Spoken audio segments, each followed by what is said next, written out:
एक ये मीडिया के बंधु यहाँ हैं, इनसे भी माफी चाहता हूं। फिर दो छोटी छोटी लघु कथाएं सुना दूंगा 3-3 लाइन की। ये जो मीडिया है इसका भी एक बड़ा भाग, अभी तो व्हाट्सएप पे एक अच्छी चीज पढ़ी मैंने, जब हमने देखा कि 5 राज्यों में चुनाव और बीजेपी शांतिपूर्ण ढंग से निपट गए। अच्छा।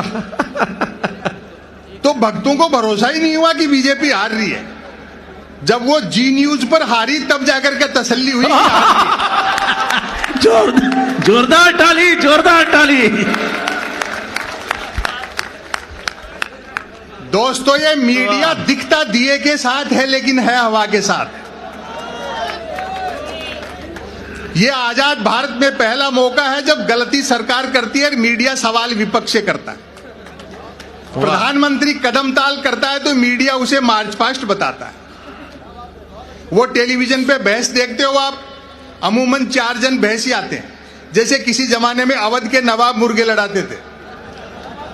एक मुद्दे का समर्थक, दूसरा मुद्दे का विरोधी, तीसरा बुद्धिजीवी दोनों को हड़काने वाला और चौथा एंकर तीनों को भड़काने वाला। और व्यंग पर आपकी तालियां उठेंगी, चौथा एंकर तीनों को भड़काने वाला। बहस होनी होती है गरीबी की रेखा पर और करते रहते हैं रेखा की गरीबी पर। वाह।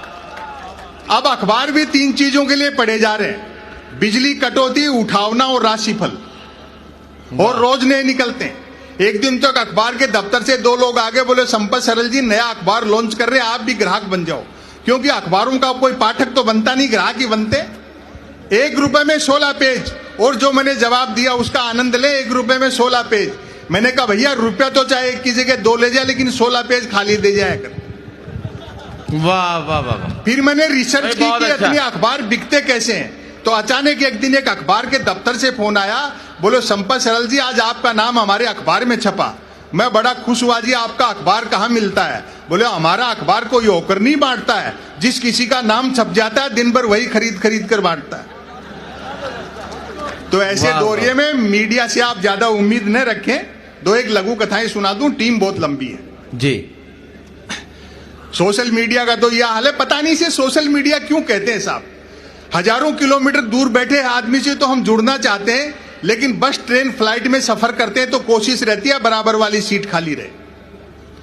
मैं तो सोशल मीडिया का लोहा उस दिन मान गया जब एक सज्जन ने यूट्यूब पर मेरे कवि सम्मेलन मुशायरे की एक ही क्लिप को सालवें 100वीं बार सुना और नीचे गाली लिखी, लानत है संपत सरल को, नालायक ने साल भर से रचना तो छोड़ो कपड़े तक नहीं बदले। और एक आ गई है सेल्फी। क्या आत्ममुग्धता का दौर है साहब। कैमरे का फ्रेम दिखते आदमी जिराफ हो जाता है। मैं तो देखता हूं कई माताएं बहनें अपनी सेल्फी ले लेकर के सोशल मीडिया पे अपलोड करती रहती हैं। सच बताऊं उन सुंदरियों के चेहरे देखकर मेरे मन में वही भाव आते हैं जो कभी दर्पण में पद्मिनी का चेहरा देख करके अलाउद्दीन खिलजी के आए होंगे। और व्यंग पर तो आपकी अब तालियां उठी, बड़ा धोखे का संसार है साहब।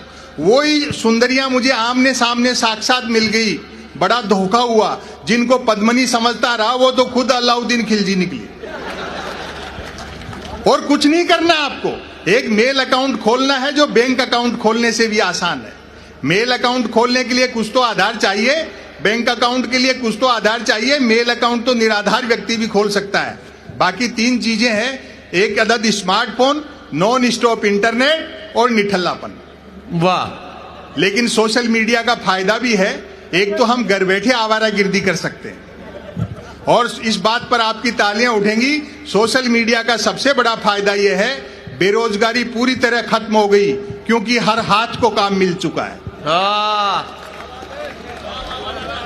ये नौजवान दोस्तियां बैठे हैं, ये मुमरा के 10 लोगों के लिए एकदम सही बात कही है। ये नौजवान दोस्तियां बैठे। अंतिम बात कहना चाहता हूं, सोशल मीडिया पे कुछ लोग आपको होमवर्क देने के लिए बिठाए गए। उनसे उलझो मत, उनकी बातों का जवाब मत दो। जिनको मार्गदर्शक मंडल में डाल दिया, आज उनको समझ में आ गई ना कि राम किसी मठ में नहीं घट में रहते। उनसे कुतर्क मत करो।